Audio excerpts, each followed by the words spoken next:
Welcome to T-SAT special live show. ఈ రోజు మనం గురుకుల మెయిన్స్ పార్ట్ బి పేపర్ 2 కి సంబంధించి ఇంగ్లీష్ లిటరేచర్ లో 18th 19th సెంచరీ ఆథర్స్ గురించి తెలుసుకుందాం.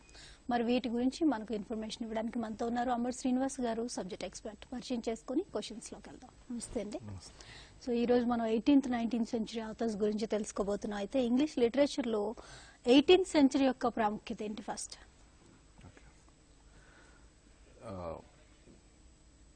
good afternoon to the viewers. In Gurukula Mains English part, we have this specific topic named 18th century and 19th centuries and specific authors, poets of this period.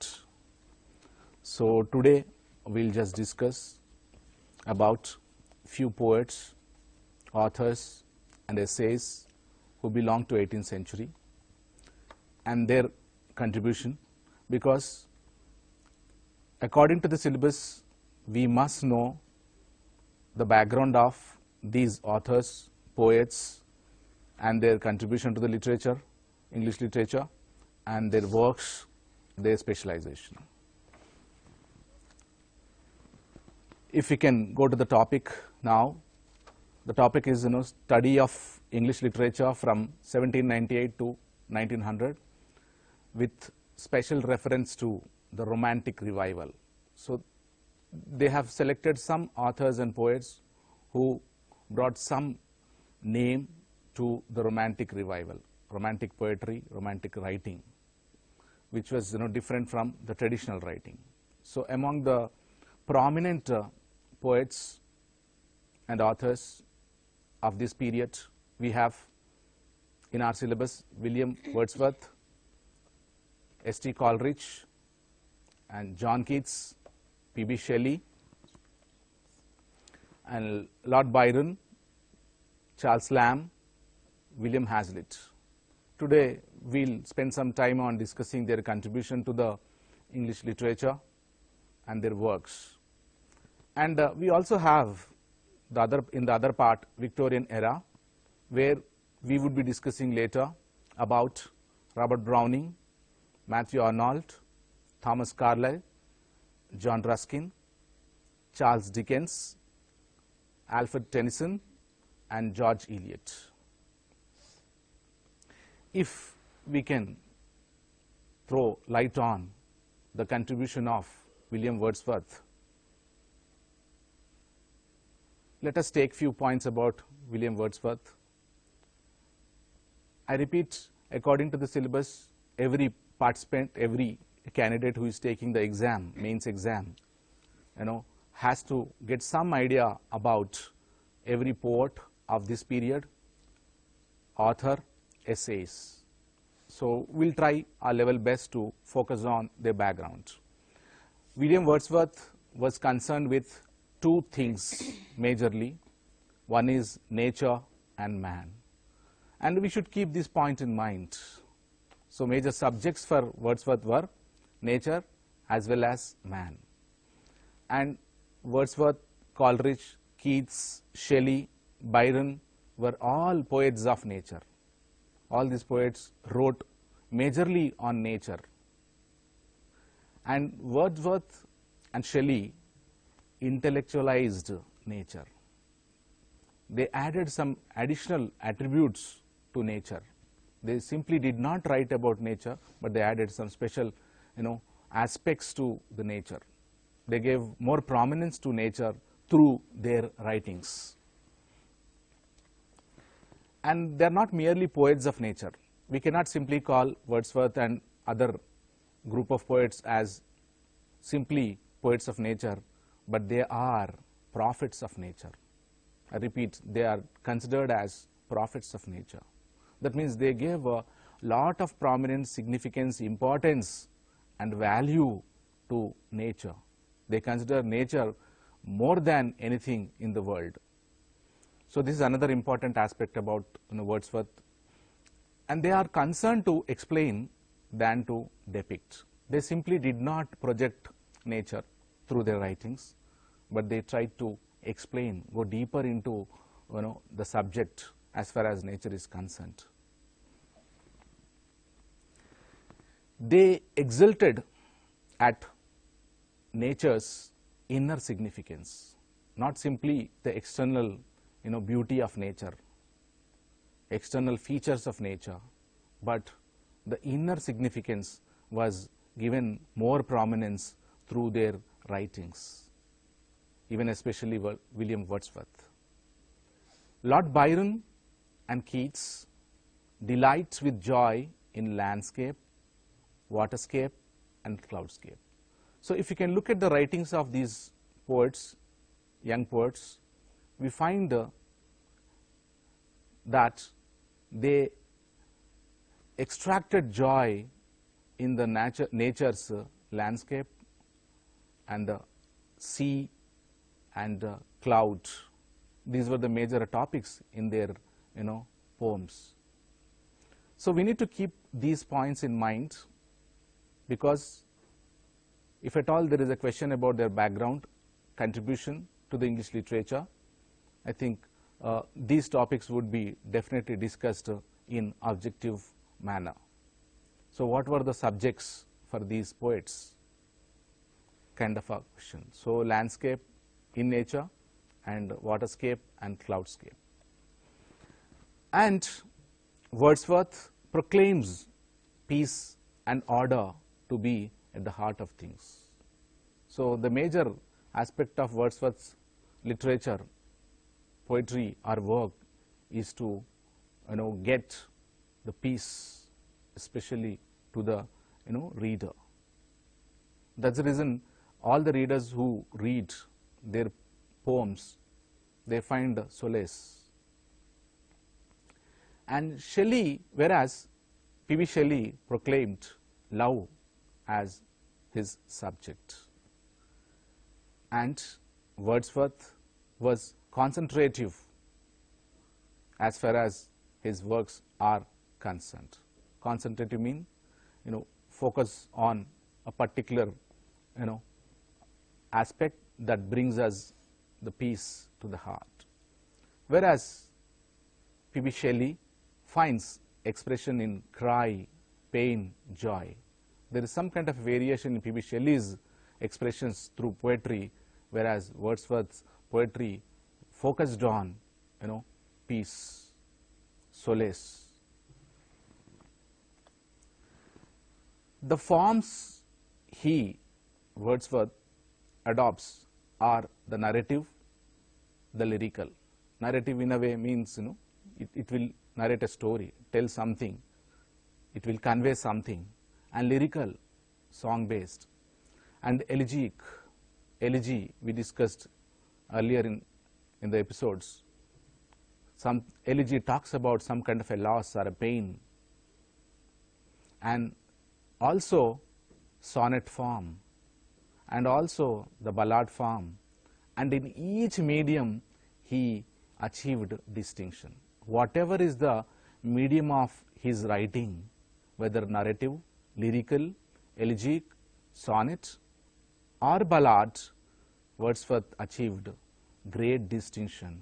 He showed his maximum expressionism through his works. And we can understand by his background that Wordsworth admired John Milton greatly. So why are we mentioning this? Why are we discussing this? So when we read a particular poet's works, we'll definitely find someone's influence and similar thoughts. It may or may not have the similar thoughts, but what we can say is Wordsworth, greatly admired John Milton and his works, his thought process. And if we can go to the other prominent poet of this period, S.T. Coleridge, who is a great poet of Romanticism. Romanticism, any topic can be taken up for the poetry and can be, given beauty and aspects of beauty to that. And if you look at all the poems written by these romantic poets, these young poets, we will find sometimes maybe a daffodil, sometimes a schoolboy, a boy sitting in the school, So anything that is worth making us think about is their topic. Previously, there were some kind of a, guidelines, framework to write on, but these young poets who belong to this romantic school of thought, they have, taken any common situation and added beauty to it. And his all-time great works are the Ancient Mariner, which was penned in 1797, and Kubla Khan, that was penned in 1798. My sincere appeal to the viewers is to make a list of all these writers, poets, works, and get a gist of those works, because any point from their background can be asked in the examination. So we need to do a little survey about every author and poet of this particular period. And so in the same way, we must remember the works of Coleridge too, the Ancient Mariner and Kubla Khan. And I also appeal to the viewers to just collect their works and analyze, understand those works, so that because in our exam, not simply from the syllabus framework, we would get some questions, based on the syllabus, which may not be directly connected. So we must be little alert about our preparation. That I think most of the candidates who cleared their screening tests understood very well. So some questions, 20% of the questions were, based on our understanding, based on our, surveying, process. So we need not and we should not actually depend on one particular text, one particular material.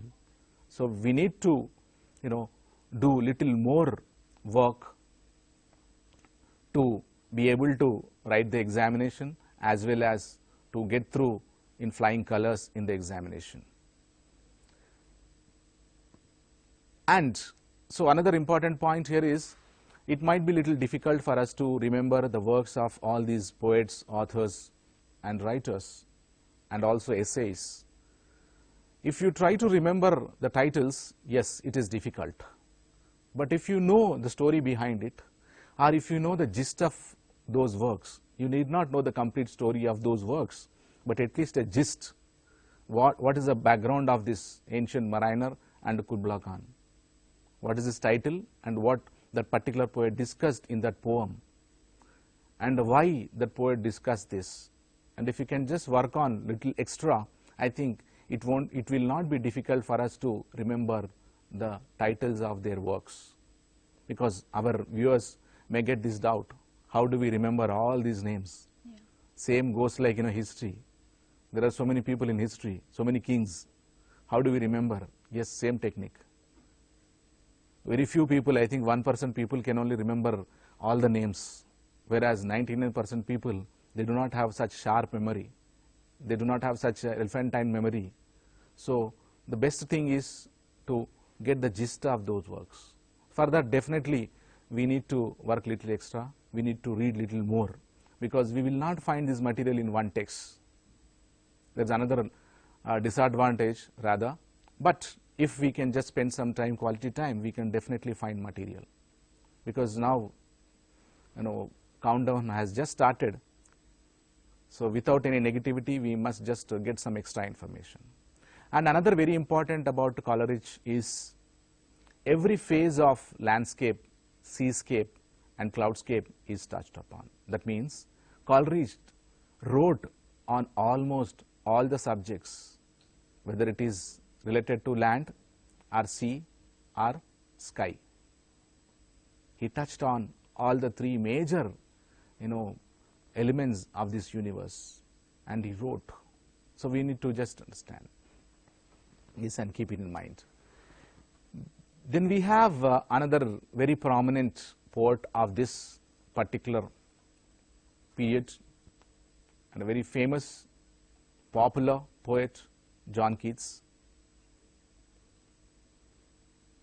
Intellectually, Keats was strongly in sympathy with P.B. Shelley and Lord Byron. So he had some kind of a, influence with that of P.B. Shelley and Lord Byron. And especially in religious philosophy, he was more extreme. That means his writings were very much deep as far as religious philosophy was concerned. When we look at his works, we find that. And earth was his great consoler. So John Keats focused more on the earth and its aspects, and he found solace there. He observed that earth consoled him whenever he needed some kind of a solace, a break from his routine life. Wordsworth spiritualizes P.B. Shelley, intellectualizes nature. That means Wordsworth spiritualized nature. Wordsworth added a spiritual aspect to nature, whereas P.B. Shelley added intellectuality to nature. This is another very prominent feature of this particular period. Whereas John Keats is content to express nature through the scenes, only landscape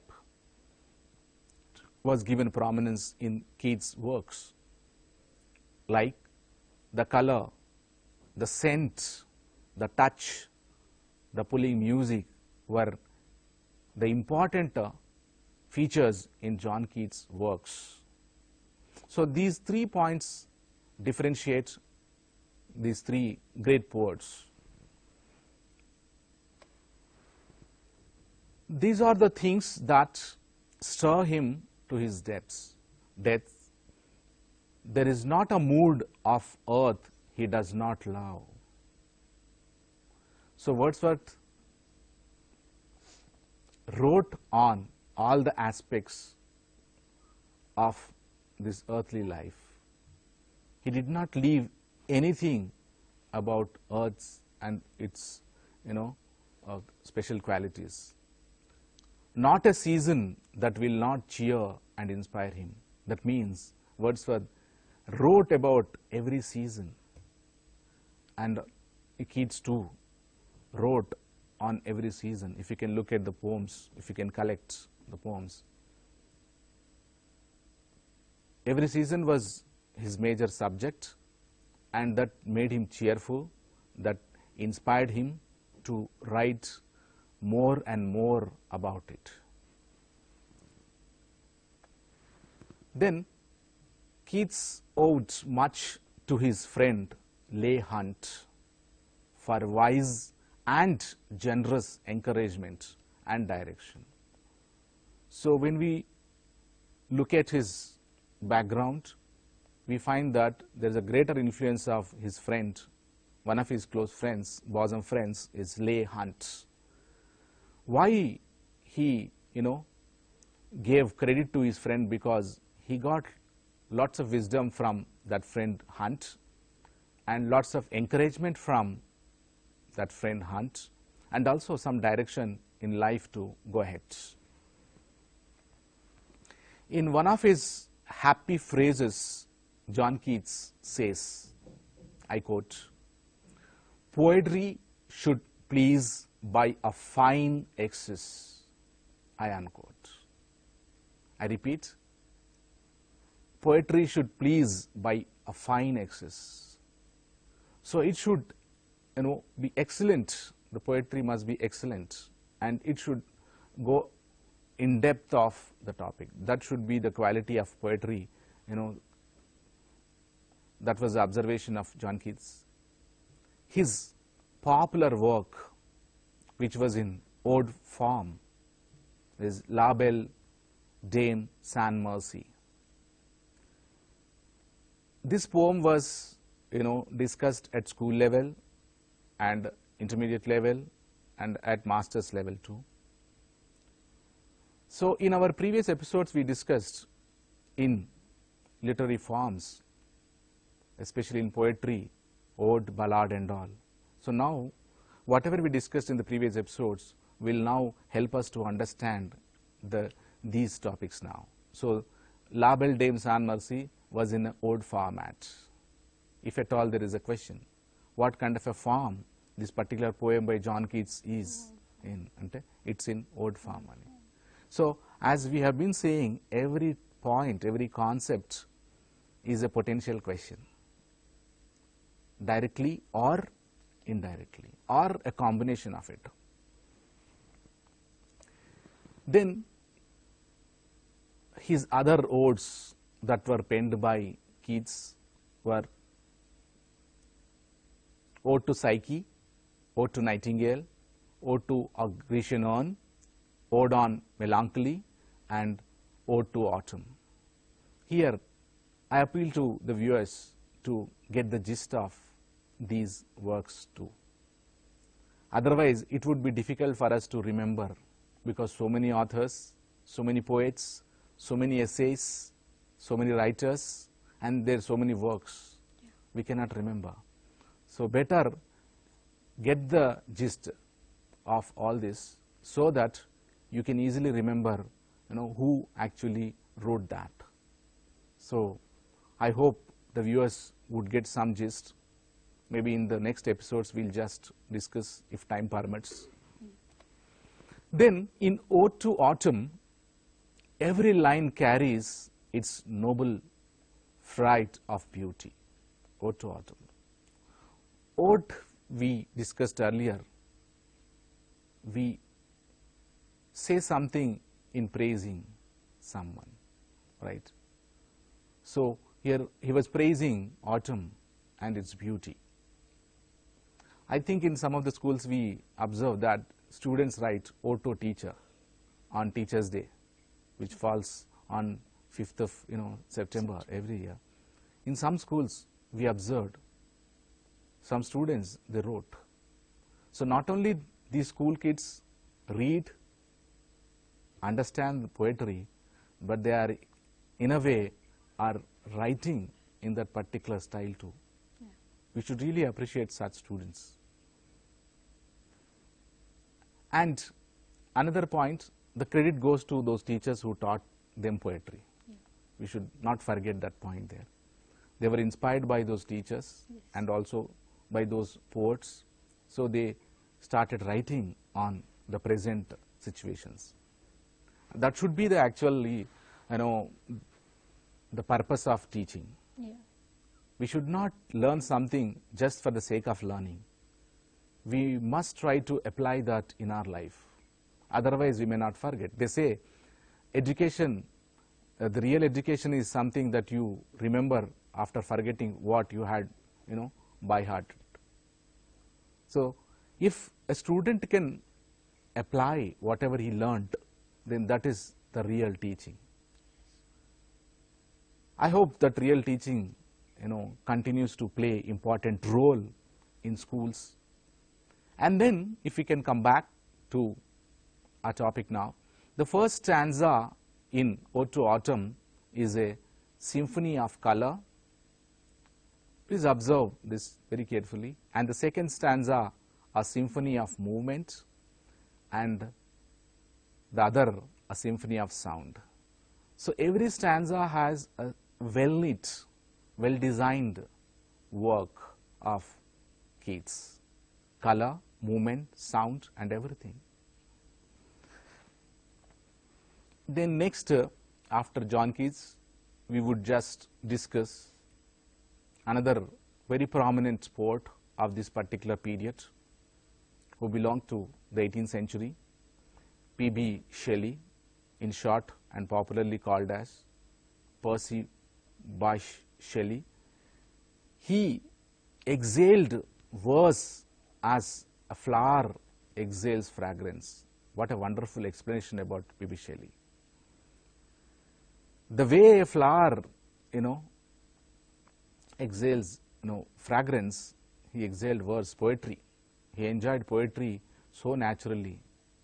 That is the a point to be taken from this line. That means poetry was a natural process for P.B. Shelley. It was not that difficult. Even we were just talking about some students writing odes. Yeah. They were not taught odes like a toughest important mathematics. Maybe they were taught poetry as a pleasurable activity. So the students started writing on their own topics. And he was not a great poet, but he was always a poet. Another wonderful line about P.B. Shelley. One need not be a great poet. If one is a poet, that's enough. Poetry should continue, that's it. People should read. We should not run after this, classism. Then the other important aspect about Shelley is rhythm came as naturally to him as breathing. In the beginning only we discussed poetry. Writing poetry was a natural process, natural phenomenon for Shelley. And rhythm also came quite naturally. This particular speciality of Shelley distinguishes him from his other contemporaries. There were many poets of great specialities, but this particular aspect of naturalism in his writing distinguished him from other authors, poets. He is a reformer as well as a poet. Another very important aspect about Shelley is this. He is not simply a poet, but he is a reformer who brought in change in writing, through his writing again in the society too. Little interested in the past. Why he was called as a reformer means because he was interested in the past very little. He was not interested in past, we can say. And mindfully only he was interested in the present. He focused on the present. I think which every human needs to understand this philosophy of life. Past you cannot change, you cannot correct it. So that's how critics called Shelley a reformer. And another quality about Shelley is his constant aim was to renovate the world. He did not simply write poetry for the sake of poetry, but he wanted to bring some change in the world, bring new change in the world. That's why they named him a reformer. People regard him as a poet of eager and sensitive youth, and also spiritual youth of the visionary and reformer. So he got all these credits because of his works, great thoughts, visionary skills. Poet of eager, he was interested in knowing the change in the society and in the world, and he was also interested in the youth and the spiritual youth. Youth must develop spirituality that gives the completeness to self, and the visionary too. He gave a direction to the youth to think about and what to think about and what not to think. That's a very important direction everyone needs. Wordsworth influenced P.B. Shelley to a larger extent. So if you can look at all these developments, most of the poets were influenced by the other poets. And then in all his works, whether it is epic, narrative or lyric, his devotion was to liberty. Shelley, gave more importance to liberty, the freedom. So in fact, romantic poets, romantic school of thought stressed upon this kind of a liberty. And all that was evil in life, he treated to slavery. Another very important aspect about P.B. Shelley is this which is worth, knowing and then following and accepting it. Everything that is evil in life must be treated like a slavery. That means one should be free from this kind of a slavery wherein evil dominates.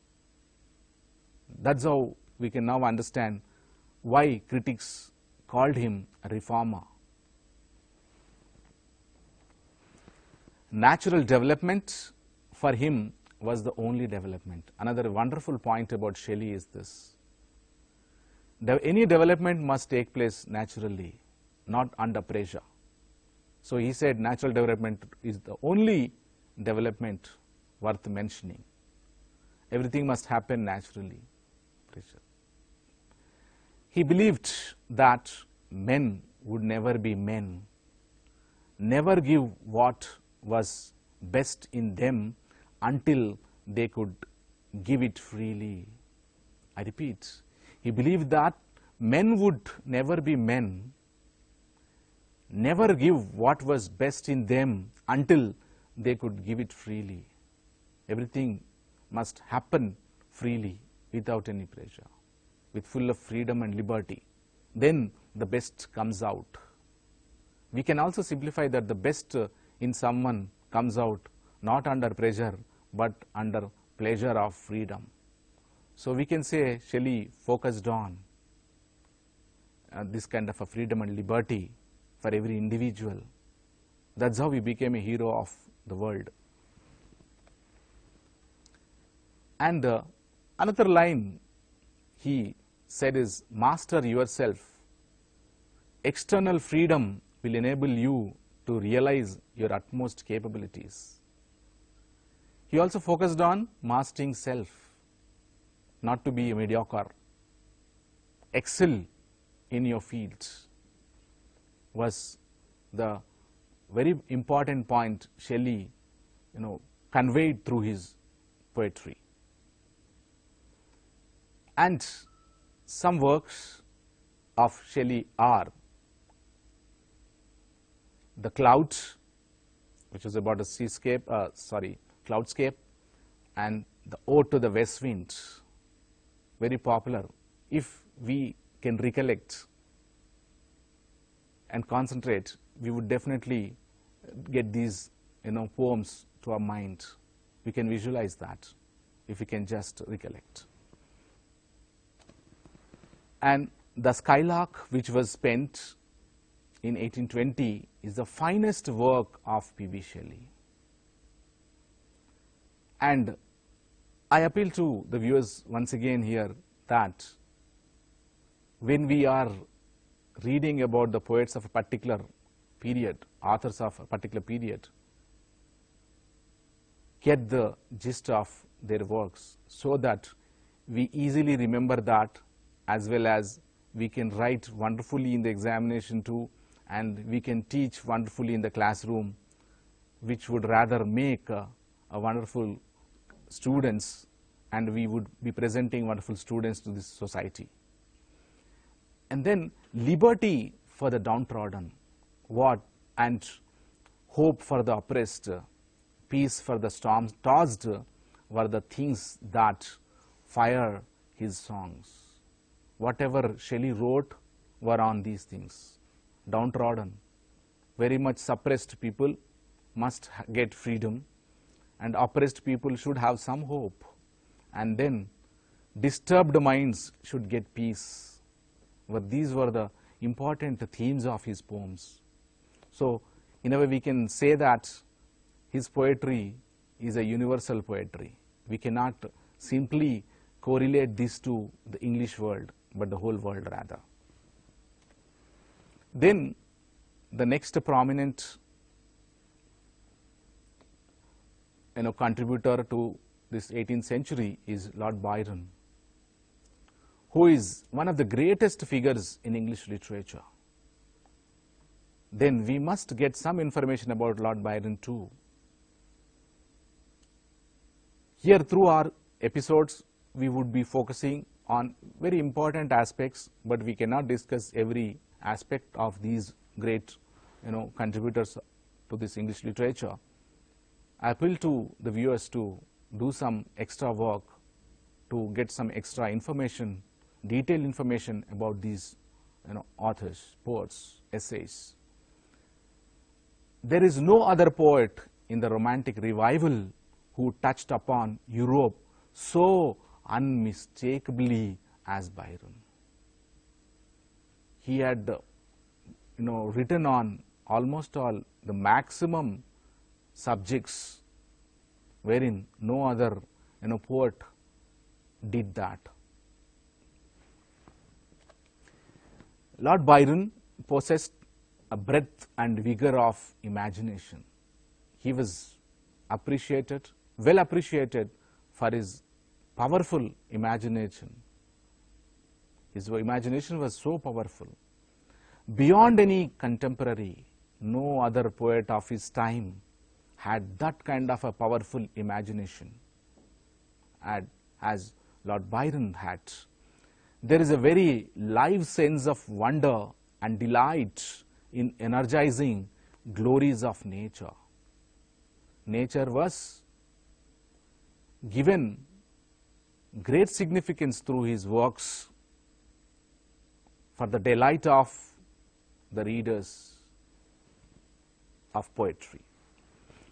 A revolutionary in thought, Byron is a revolutionary in thought and a conservative in art. In thought, no boundaries, but in art, there is. That's what we can understand from these lines. He loved to shock people with this vivid personality. He was one of the most widely traveled of our poets. He traveled a lot. His satire is remarkable.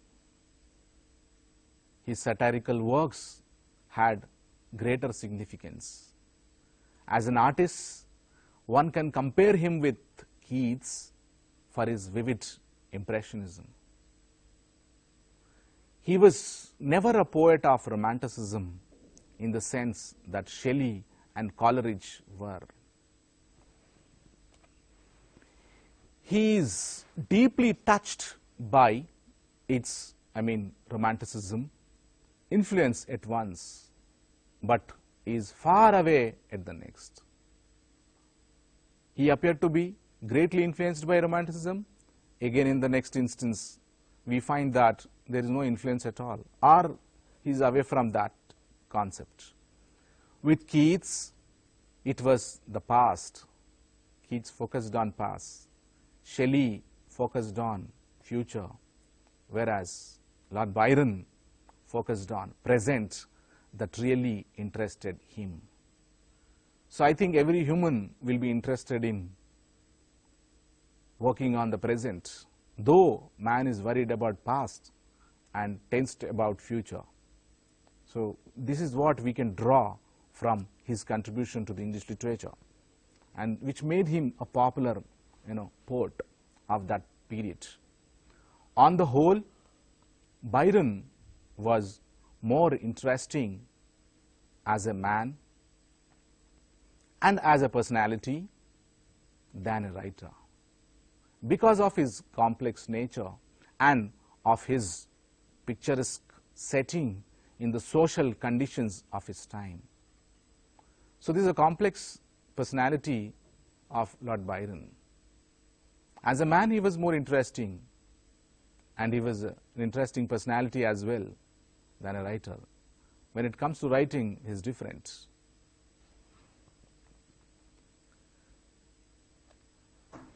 Then we have another important contributor of this century,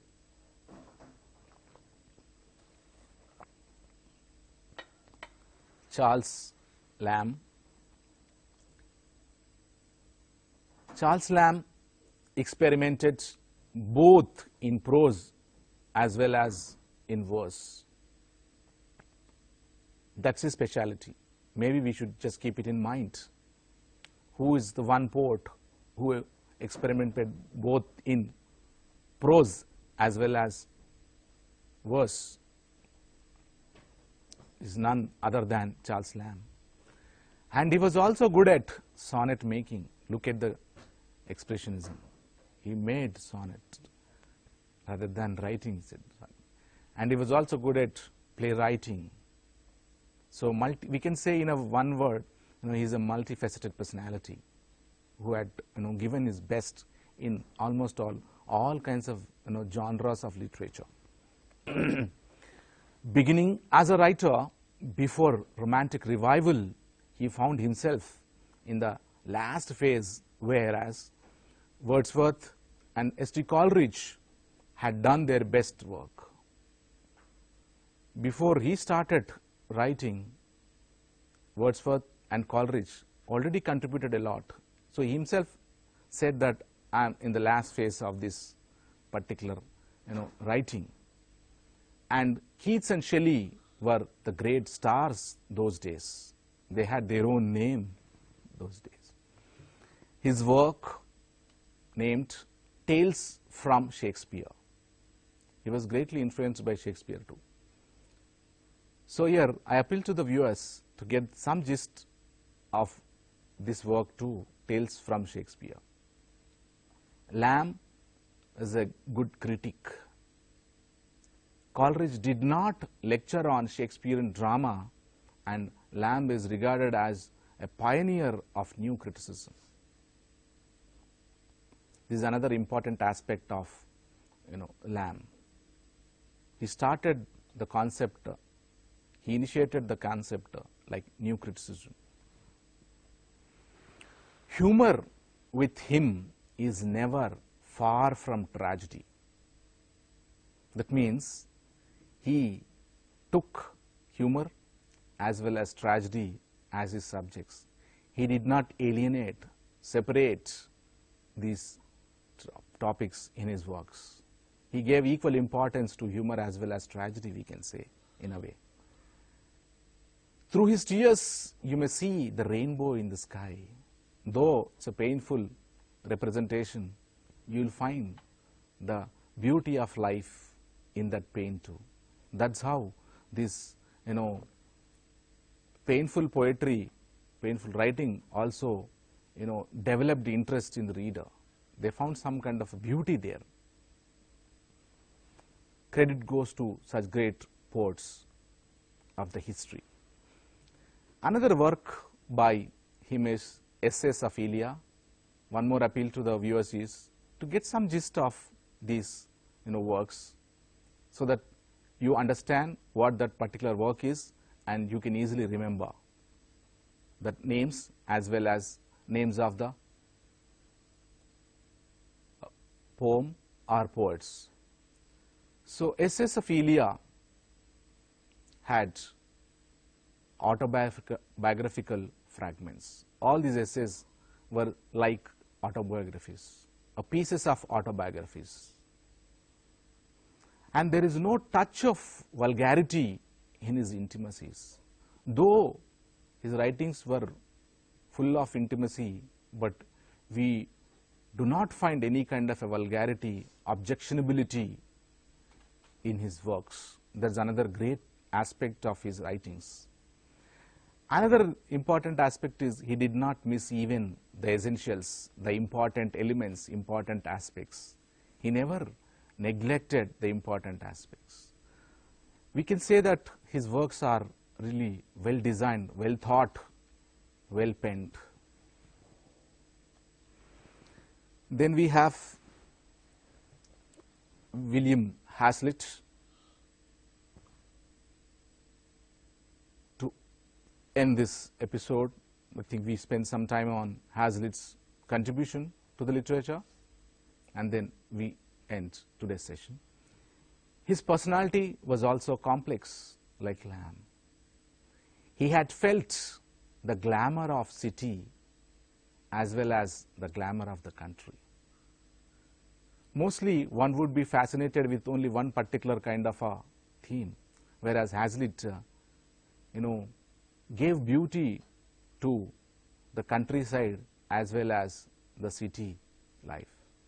That's his speciality, greatness. So when we are reading about such poets, authors, we must keep their special characteristics so that, you know, we can easily attempt the questions based on these poets.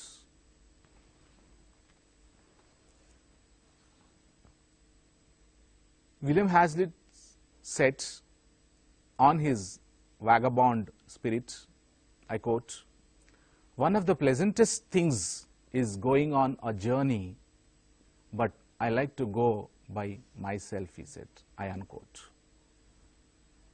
I repeat, I quote, "One of the pleasantest things is going on journey, but I like to go by myself," said by Hazlitt. Here, what do you mean by vagabond? Vagabond is you just travel without deciding the destination. You just travel without any preparation. That is the spirit of vagabond. So he enjoyed the spirit of vagabond, and he enjoyed that to the maximum spirit. And that's how we will find that spirit in his works too. Although he gave up his brush as a painter, he never gave up painting. What do we understand from this? He was also a good painter. And his brilliant audacities in prose have survived his experiments in pigment. We will find that painting aspect in his writing. One cannot avoid one's special characteristics, whether you, even if you change the profession. Your skill will always dominate wherever you go. You cannot hide your real personality, so that we can see that his artistic skill, painting skill can be seen, can be understood in his writings too. Every essay is a fragment of autobiography, and every sentence a confession. Another very important point about Hazlitt is this. Essays of Elia, that's one best example. So every essay is a piece of autobiography. They talk about life, a very small essay. And every sentence is a confession, another great quality of this writer. He confessed, confessional poetry kind of a thing. Hazlitt does not mind who you are so long as you have something to express and know how to express it. That means he gave importance to each and every one, irrespective of their background. He will not bother, because he would only focus on your expression. One should know what to express and how to express. Then you have every right to express. That was his philosophy. And with this, today, in today's episode, we come to a conclusion about the 18th century's great contributors as far as poets are concerned. We had taken 7 prominent poets for our discussion today, and maybe in the next episode we'll discuss the continuation part of it. And one appeal to the viewers is to get the works of these poets and gist of those works, then not only for the examination, but as a teacher of English subject tomorrow, you will also enjoy learning something. So, Ambati Srinivas garu, Gurukula mains English ki sambandhinchi 18th 19th century authors ki sambandhinchi writers, poets, essayists అందరి గురించి కూడా వాళ్ళ history ఇంకా వాళ్ళు రాసిన విధానం అన్నిటి గురించి చాలా చక్కగా ఎక్స్ప్లెయిన్ చేశారు. Thank you so much. ఇది ఇవాల్టి T-SAT special live show. Keep watching T-SAT.